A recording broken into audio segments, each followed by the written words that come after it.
Okay, so have you ever, you're running super late and you can't find your keys Yeah. and, they're like right by the door on that hook. Mm-hmm. And then like your brain just like completely blanks and you're like, where are they? Yep. And you're like digging through bags, emptying pockets, and you just get that like rising sense of panic. Oh, yeah. And it's not even just the time. It's like the feeling of just like, oh my gosh, I'm out of control. Yeah. That's like the power of disorganization. Right. It just like hijacks your peace of mind. Totally. So what if I told you there's a way to not only like banish that chaos, but like actually boost your efficiency Mm. and even like your well-being? And I'm not just talking about your messy junk drawer. I'm talking about like a whole business. Oh, wow. Welcome to another Deep Dive, Yes. where today we're tackling something that might sound kind of boring. Housekeeping. Housekeeping. But trust me, the principles we're about to go over Yeah. have this like hidden power to transform not just your environment, but like your headspace too. Absolutely. And, we've gone through some really cool stuff Yeah. that looks at housekeeping, not just as like tidying up, but like a system Yeah. for creating order and functionality in any space. Right. So like whether you want a calmer home, you want to be super efficient at work, Yeah. or just like curious about how to stay organized, Mm-hmm. this is going to be super useful. So before we like jump into all that, a big thanks to London Heartbeat's Z Academy in the UK Some. for their educational support. Yes. They've got over 150 courses. Wow. So if you want to learn some new stuff, definitely go check them out. I know I will. You can find them on Facebook and Instagram and YouTube for free updates and more discussions like this one. For sure. So in this deep dive, we're going to start with like the basics. Okay. Like what even is housekeeping? Right? And what all does it cover? Yeah. We'll talk about the difference between just being clean and being truly orderly. Then we'll explore like the gold standard of housekeeping. Yes. Like what does it actually look like? And then finally we'll get into this super practical framework called the 5S methodology, Ooh, I like the sound of that. which is all about maximizing your time Nice. and creating spaces that are not just clean, but like actually work for you. I love it. So this isn't just about like a spotless countertop. Right. It's about like building a system for a better way of working and living. That's powerful. All right, so let's get down to it. Okay. When you hear housekeeping, you probably think like dusting, Yeah. vacuuming. Yeah. Right. But what we've been reading, Yeah. it's so much bigger than that. It really is. So what's the actual definition we're using here? So at its heart, it's about managing household affairs Okay. in a proper way. Mm-hmm. Keeping a home neat, clean, and running smoothly. Right. Basically, just like you said, house cleaning. Yeah. But it goes way beyond just our homes. Yeah, it's about keeping things clean and orderly in all sorts of places, like Yeah. apartments, Okay. dorm rooms, even hotels and resorts, Wow. and places like hospitals where it's like super important to be Right. clean and organized. For sure. So it's not just like an activity, it's a whole way of managing. An environment. Exactly. So who's usually in charge of making sure this all happens? Well, that's where the housekeeper comes in. Right. They're the one responsible for all the housekeeping maintenance. Mm-hmm. And their main goal is to keep everything in order Okay. and focus on the comfort and safety of everyone in that space. Like the occupants? Yeah, they're the ones making sure the environment is functional and well cared for. Interesting. One thing that stood out to me Yeah. was the difference between everyday home chores Right? and this bigger idea of housekeeping. Totally different. Sounds like the scope is way bigger. It is. Can you imagine if doing the dishes was all it took? Right. So home chores are like the regular stuff. Washing dishes, wiping counters, vacuuming. That kind of thing. Yeah. But housekeeping is so much more. Oh, wow. It includes all that stuff, Yeah. but it also means managing the budget, keeping track of expenses, Okay. planning meals, grocery shopping, paying bills, and even some outdoor tasks, Wait, really? Like what? like cleaning out the gutters, Whoa. washing the windows, keeping things looking good, Huh. taking care of the yard. That's a lot more than I thought. Right. It's about taking care of the whole living environment. So it's like inside and out. Exactly. So with all that in mind, Mm-hmm. the stuff we read started talking about different types of housekeeping. Yeah. Depending on where it is. Right. Like what are the main categories? So there's domestic housekeeping, which Yeah. is for homes and residential places. Right. And then institutional housekeeping, which is more for commercial places like hotels, Gotcha. motels, resorts, Mm. and places like hospitals and nursing homes where it's super important to be clean and orderly. Yeah, so it's like for a hotel, Yeah. housekeeping is crucial. Absolutely. It's like part of their reputation. Totally. But at home, it's more about being comfy Yeah. and functional Right. for yourself and your family Exactly. And the responsibilities can be totally different. because of that. Yeah. Whether it's a house or a huge hotel, Right. it's going to look different. So let's talk about those responsibilities a bit more. Okay. What kinds of things do housekeepers usually have to do? So generally, they have to keep the place clean and organized. Inside and out. Well, yeah, usually the immediate outdoor areas too. Okay. They also have to make sure there's enough furniture, linens, appliances, Right. and that everything is safe, like no hazards. Important. And they take care of small repairs too. Okay. Like what? Changing light bulbs, Right. fixing wobbly furniture. Cha-cha. So it's not just about reacting to a mess. It's about being proactive. That's it. Interesting. They also usually handle the laundry. Like washing, drying, ironing, and even like cleaning and maintaining stuff like toilets and window blinds. Right. And importantly, they have to take care of the people there, Oh, yeah, of course. whether it's family members or hotel guests, Yes. whatever they need. So it varies a lot. It does. So if we switch over to like a big hotel, Yeah. how does that usually work? So in a big place like that, they'd probably have a whole housekeeping department Wow. with different sections, Like what? like one for guest rooms, Okay. one for the lobby and hallways, and one for all the linens and laundry. Right. So each section would have its own boss. Yeah, they'd have a supervisor Gotcha. who manages everything in their area. Makes sense. What about a smaller place? Okay. Like a bed and breakfast? Yeah. Or a small office building? Well, they probably have a smaller team. Right. Maybe just one supervisor and maybe an assistant supervisor. Okay. And all the staff would report to them. It's simpler, but they still have to keep things up to standard. So no matter how big or small, Right? someone's got to be in charge. Always. Which brings us to a big question. What's that? What even is ideal housekeeping? Ooh, good question. What are we aiming for here? So the stuff we read talked about 7 standards Yeah. that are basically essential for good housekeeping. Wow. So these aren't just like ideas. Yo! They're actual guidelines. Exactly, for creating a well-maintained space. Okay, so the first one is cleanliness. Yep, which seems kind of obvious. Right, but what does that actually mean? So it's not just about what you see. Okay, Everything has to be really clean. like deep clean. Yeah, like furniture and fixtures have to be totally dust-free. Even like lamps and stuff? Yeah, everything. Wow. Windows and mirrors should be sparkling. Mm. Doorknobs and other metal stuff should be polished. Right. Floors should be vacuumed and mopped. Okay, Or even polished or shampooed. depending on the floor. Right, and even outside. Outside too. Yeah, there shouldn't be any trash or dirt. So it's like a full-on deep clean. Basically. The second standard is orderliness. Mm-hmm. So it's not enough to just be clean. Nope. Things have to be in the right spot Exactly. and arranged properly. That's it. So all the furniture should be placed well Hmm. and not be in the way. Right. Linens should be folded neatly, Okay. and beds should be made properly. With like hospital corners. Yeah, like tucked in tight, no wrinkles. Nice. So it's all about being intentional. Then organized. Yeah. So everything feels calm. The third standard is sanitation, Right. which sounds super important. Especially in places like hospitals Yeah. or yeah, restaurants. for sure. So sanitation is about getting rid of trash properly, Okay. so you don't spread germs. Right. And it also includes pest control, Oh, yeah. like making sure there aren't any bugs. So you might need to fumigate sometime. Sheet time. The fourth standard is comfort. Mm-hmm. So now we're talking about the actual experience Right, not just how it looks. of being in this space. Exactly. So it means having good lighting and ventilation Right. and minimizing noise Yeah. and bad smells. That makes sense. And it also means having enough amenities. Amenities. Yeah, like comfortable chairs, Yeah. outlets for your phone, Right. and information if you need it. Makes you feel taken care of. Exactly. The fifth standard is eye appeal.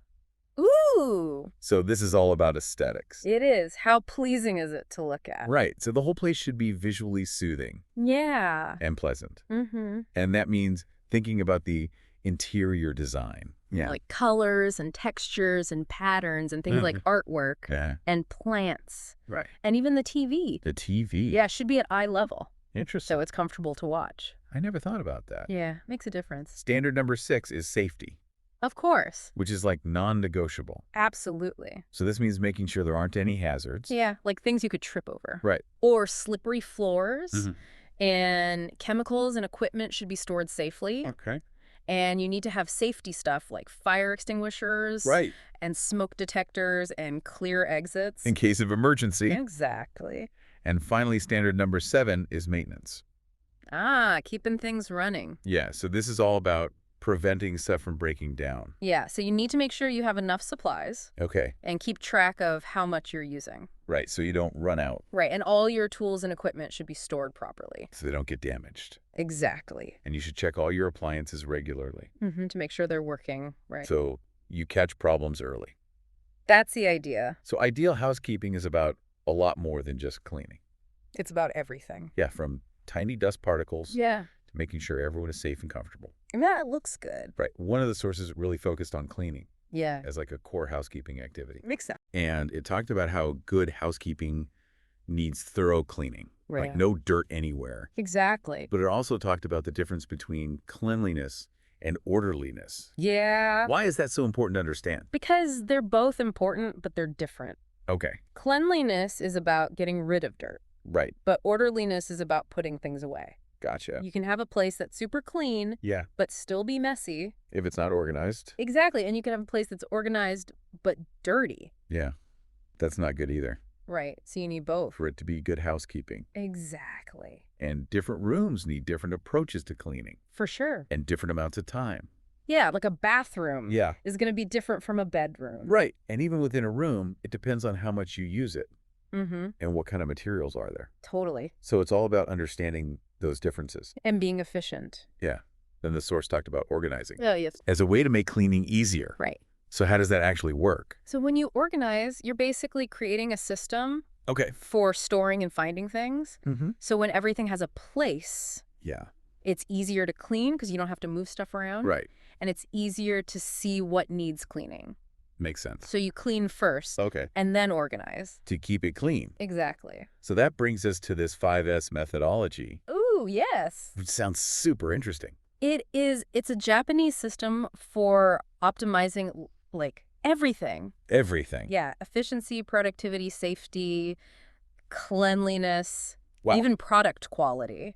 No way. It's got 5 steps Okay. and they all start with S. What's the first S? Seri, Go. which means sorting or segregating. Okay. So you're going through everything. Yeah, and deciding what you need and what you don't. Like decluttering. Exactly. Getting rid of junk, Uh-huh. broken stuff, things Mhm. you never use. So you're left with just the essentials. That's the goal. But how do you decide what to toss? So you have to think about how often you use something, Okay. if it's still in good condition, Right. and how much it would cost to replace. Yeah, good point.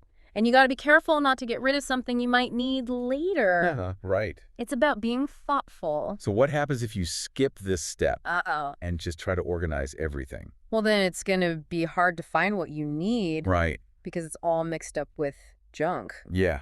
And you'll need more storage space. Makes sense. And you might accidentally get rid of the wrong thing. Oh, no. It's like trying to find a file on a messy computer. So much wasted time. Totally. So step 1 is seri. Right. Step 2 is Seaton. seaton. Which means arranging.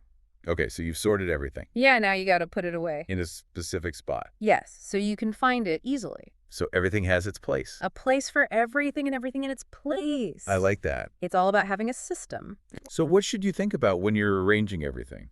Well, you want to put the stuff you use most often in the easiest spot to reach. And if you have things that expire, Yeah. you want to use the oldest ones first. FIFO. Exactly.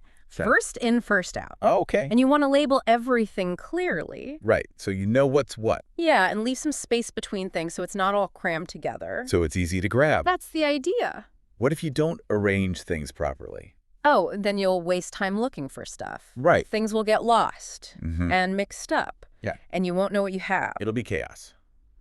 Pretty much. Okay, the third S is say so. Yes. What's that one about? Say so means cleaning, Okay. like Huh. really cleaning. So not just putting stuff away, No. but actually making it spotless. Yeah, so you got to get rid of all dust, dirt, Yeah. scraps anything that doesn't belong. So the place reflects its purpose. And it feels good to be there. So how do you make sure say-so is done right? You have to clean regularly, Okay, not just once in a while. right. Use the right cleaning stuff Mm-hmm. and clean everything. Like even under the couch. Even under the couch. Oh, And keep all your labels clean and easy to read. so they're still useful. Right. What happens if you don't do say-so? Well, your stuff might break down faster because of all the dust and dirt. Okay. And the place will look bad. Right. And it could even be dangerous. Dangerous. Yeah, if there are germs and bacteria everywhere. Yep. Plus, no one wants to work or live in a dirty place. True. It can really affect people's mood. The fourth S is seiketsu. Right. What's that one? Seiketsu means standardization. Standardization. So it's about having consistent standards For what? for cleanliness, Okay. organization, and visual control. So you're basically making the first three S's routine Exactly. for everyone, Yeah, so everyone knows what to do. and it's always the same. That's the idea. So how do you achieve standardization? Well, everyone needs to agree on the standards. Okay. So everyone's on the same page, Right. and you have to be open to changing things. If they're not working. Exactly. And you have to communicate the standards clearly. Yes. So everyone knows what's expected. So you could use checklists Yeah, or visual aids. those are great. What if you don't have clear standards? Then people will do things differently, Right. and you'll get inconsistent results. That sounds inefficient, It is. and it could cause problems. Definitely people might get confused or disagree, Yeah. and you might have to redo work. So you're wasting time and money. Exactly. The ketsu is like the glue that holds the first three S's together I like that analogy. to make sure that everyone keeps sorting, arranging, and cleaning. In the same way. Yeah, so it becomes a habit. A good habit. And finally, the fifth S, The final S. shitsuke. Shitsuke. What does that mean? Self-discipline. Self-discipline. So now that you have your system, you have to stick to it. So it's not just about setting up the system. No. It's about actually following it. Every day. Why is that so important? Because if you don't, Yeah. you'll slip back into your old ways. And the system will fall apart. Exactly. And all your hard work will be wasted. So self-discipline is about maintaining that organized and clean environment. Long term. It's the key to making it last. It is. So how can you build that self-discipline? Well, first you got to train everyone on the first 4 S's. Okay, so everyone understands. Exactly. And you got to correct any mistakes right away Yeah, nip it in the bud. and be on time Always. and follow all the rules. And guidelines. So it's a whole process. It is. It starts with getting rid of stuff Yeah, and ends with being disciplined enough to keep it going. that's 5S. So it sounds like a pretty powerful system It is. for creating a good environment, Whether it's at home or at work. or anywhere, really. Anywhere. So by following these 5 S's, Yes. you can improve product quality, efficiency, productivity, process control, And safety. and cleanliness. So it's a holistic approach. It is. It affects everything. This deep dive has been so insightful. I agree. We've learned that housekeeping is way more than just cleaning. Right. It's about managing our whole environment. Yeah, to make it clean, orderly, comfortable, Yes. safe, Visually appealing. and well-maintained. We talked about the different types of housekeeping Mm-hmm. and those 7 standards for ideal housekeeping. Those are key. And then we went over the 5S methodology, Sari. Satan, Seiketsu, Yeah. as a way to be more efficient. And organized. So listener, Yes, listener. think about how you can use these ideas. In your own life. Whether you want to organize your home or your workspace. Or just understand how systems work. These principles are super valuable. So which of the 5 S's stands out to you? Do Yeah. you need to declutter? Using Siri Or maybe organize your kitchen with Satan? could save you so much time. Right. And you can always go back and look at the 5 S's in more detail. Good idea. Compare those ideal housekeeping standards to your own space. Yeah. You might be surprised by how even small changes can make a big difference. Totally less stress, more productivity. Exactly. So here's one last thing to think about. Right. Besides just like the clean and organized part, Yeah. how does this whole idea of housekeeping as like managing our environment Right. affect our well-being, Interesting. our productivity, Yeah. and even how we interact with the world? It's like setting up the right foundation for everything.